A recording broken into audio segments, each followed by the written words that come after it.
બેન હું કહું હમણાં 2-3 લગ્ન છે હમણાં આપણે હાડી લેવાની ક્યાં નક્કી કરીશું? કુંડલા જાવું ગારિયાધર જાવું?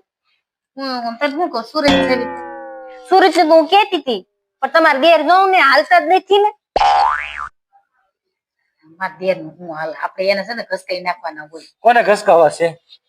તમને હાડિયું લેવા સિવાય બીજી કાંઈ હું આજ 10 દીધા તમારી પાસે નકરી હાડિયું ની જ વાતો આપું. હાડિયું સિવાય કઈ ધંધો છે તમારે? તે અમારી જિંદગીમાં ઈ જ હોય. બીજું તમારે શું તમે ક્યાંક બીજે કઈ કામ ધંધો સડાઈ દે તમે એની વાતો કર્યા કરી હા છે. અને બીજું અમે ગમે લગ્નમાં હાડી પહેરવી ને તો એકવાર હાડી પહેરી એટલે બીજી વાર ઓલી બાઈ એની હાડી પહેરી એટલે મને હાડી તો લેવા જાવું છે. તો તાર કેટલી પણ તમારે હાડિયું મારે લેવા તો ચાર લઈ ચાર મારે ચાર જ મેં નક્કી કરી. એક જો હું તને ગણાવું, એક પીઠી, એક મહેંદી રસમ, એક વાના રસમ અને એક બીજી કાક વાતો કરો, બીજી કાક વાતો કરો. સોલી લેવા છે એટલે હું કેતી હમણાં આપણે સુરત જાય ને તો સોલી લઈ લેવી, ત્યાંથી છે ને 4-5 રસમ ની હાડી લઈ લેવી.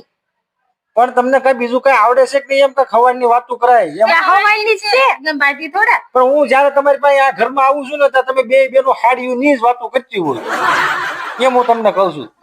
તમારે આને છે ને નીરુબેન આને તમે ગમે એવો સબો પહેર્યો ને તો તમારે હાલે ને તમારે બહુ એવું થાય કાઉન્ટર ઉભા રહી જાવ. અમારે થોડું કેવું પૂરી આવે જોઈએ. પણ આખા કબાટ તો બે છે ને આને પૈસા વપરાય ને એટલી બળતરા. હાલો ને નીલે જેતપુર જાય ને શું કામ છે? એમ એમ છે મારે છે ને જેતપુર ની એક બાંધણી લેવી છે અને હાડિયું હારી હોય તો બધી વાના રસમ. અરે મને હવે સપનામાં હાડિયું આવે છે. તમે તમારી પાસે નીકળી હાડિયું સોલી ની વાતો સાંભળે આપણે સપના તો અમને આવવા જોઈએ. સપનામાં હાડિયું આવે કેવું આવે? હાડિયું હોય જો એ એમ નથી કેતો. મને કેવા કલર ની આવી હાડિયું ની સોલી ની વાતો સાંભળે આપણે મને મગજ દુખાય છે હમણાં 10 દિવસ થયા. એટલે ડિઝાઇન કેવી હતી? પટોળા તું ઘરસોળા ભાઈ સાહેબ તું એવી વાતો કરી એમ તને કહું પાને તરત તું કા નીરુબેન કાક તો યાદ હશે ને થોડાક. કાક હારી ખાવાની બનાવવાની વાતો કરતા હોય તો કાઈ પાણી ખાવા સિવાય કઈ ધંધો છે તમારું મોનના વરમાં 10 કિલો વજન વધ્યો અને આરો અમારો વધ્યો.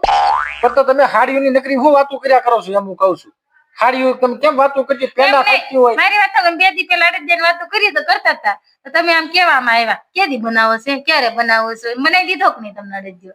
આજે પણ એવી કાક વાતો કરાય ખાવાની કાક હારી હારી વસ્તુની. અને કે હાડિયું ની ચોલી ની હાડિયું હવે આમ તો 60 કિલો માંથી 80 કિલો વજન થઈ ગયો છે. હેતલ સાંભળ સોનીલેશભાઈ, હવે હાડિયું ની જ વાતો થશે અને હાડિયું નહીં લેવાય ને તો હારી રસોઈ નહીં બને. કેમ બિહાર કર્યું? એટલે નકરી હાડિયું જ લેવી છે તમારે. એટલે તમારે હું કાઈ તમે તો મમ્મી પણ સુરત જવાનું નક્કી કરો નીરુબેન. એમ ગમે ને એમ ગમે વાતો કરતા તમે એમ કેમ મારી વાતો સાંભળી જાવ છો? હું તમારી વાતો સાંભળતો છું પણ હું ઘરમાં આવું ને તો તમે બે બેનો હાડિયું ની ચોલી હાડિયું ચોલી બીજી કાઈ તમને કાઈ ભાન છે? વાતો કરીશું બીજું. હા નીરુબેન આમ જો હાડી તો 4-5 લેવી છે. સુડલાઈ નહીં લેવા જોઈએ આપણે? હે ભગવાન. તો મીશો માં મંગાવે છે મેકઅપ કે શું કરશું એનું? તો મેકઅપ તો છે ને આપણે મિંત્રામાંથી મંગાવીશું. એનું સારું પ્રોડક્ટ આવે છે. એમ કરશું. એ તમે ભાઈ સાહેબ બંધ કરો નકર હું છે ને આત્મહત્યા કરી જઈશ. તો હેતલ ના ભાઈ ના લગ્ન છે બરોબર? હેતલ જેટલો ખર્ચો કરશે ને એટલો જ હું કરી આપ. તમારે જે ખર્ચો કરવો હોય કરી લેજો પણ તમે વાતું ન કરો એમ. અમને તો પૈસા આપો તમે મારા હાથે લઈ આવ્યો વાત કરતા બંધ થઈ જાય. નીરુબેન આપણે શોપિંગ કરવા જઈએ ને ત્યાં બે અધે વાતો કહીશું આપણે. હું જાઉં છું ભાઈ સાહેબ તમે છે ને હું આવું ને અમારી યારે તમારે છે ને આવી કઈ સરસાદ નહીં કરવાની. અમે તો અમે બે નું સરસા કરતા તમે આમ પાન રાખીને આવ્યા અહીંયા સરસા વચ્ચે કરવા. પણ હું તમને હું કંટાળી ગયો છું તમારી હાડી. હવે એ બધું ઠીક સુરત કેવી જાવું છે ઈ કયો ને. હેતલ એમ કરતા તારી કરતા તાર ભાઈ નહીં હાર કેમ? ઈ કોઈ દી આવ્યા વશમાં પણ ઈ કાનમાં ઓલા ડેટીઓ રાખે છે એટલે તમારી વાતો સાંભળે છે.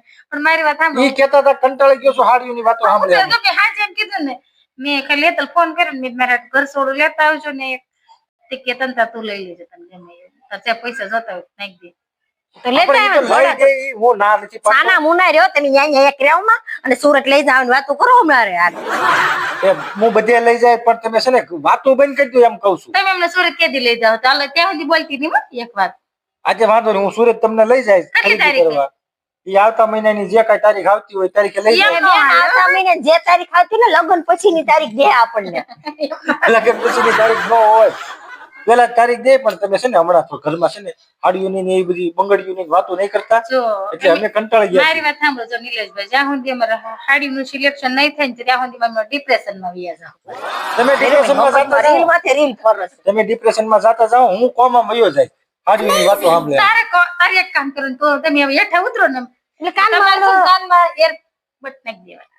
હા તે હારું હાલો તમે જાઓ હું તમારે અમને હાડીઓ લેવા લઈ જજો નકર અમે ડિપ્રેશન માં વ્યા જાવ. હું કોમામાં વયો છે હાડીઓની સાંભળે સાંભળે ક્યાં કોમામ જાતા હશે